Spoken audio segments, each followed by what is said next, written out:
ఆంధ్రప్రదేశ్లో ఆలయాలకి మంచి రోజులు వచ్చాయి.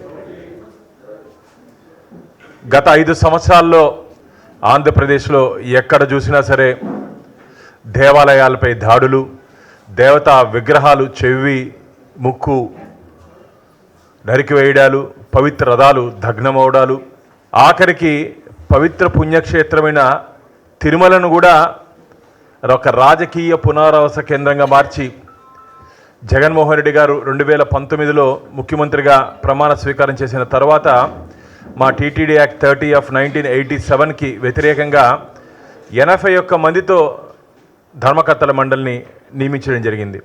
దాని మీద మా పార్టీ అనుమతితో నేను రాష్ట్ర హైకోర్టు అత్యున్నత న్యాయస్థానానికి వెళ్ళడం జరిగింది. 52 మందిని అబెయిన్స్లో పెట్టడం జరిగింది. నేను ఆ రోజే చెప్పడం జరిగింది, జగన్మోహన్ రెడ్డి గారికి ఏదైనా పులివెందల ఆలయం ఉంటే 80 మంది కాకపోతే 8,000 మంది వేసుకు మాకు అభ్యంతరం లేదు. ఇది మా దేవస్థానం, మన దేవస్థానం, మనందరి దేవస్థానం, దీని పవిత్రత కాపాడుకోవాల్సిన బాధ్యత మన మీద ఉందని చెప్పి ఆ రోజు గట్టిగా చెప్పడం జరిగింది. ఎంత చెప్పినా దున్నపోతు మీద వర్షం పడినట్టు గత ప్రభుత్వంలో మార్పు లేదు, చలనం లేదు మిత్రులారా.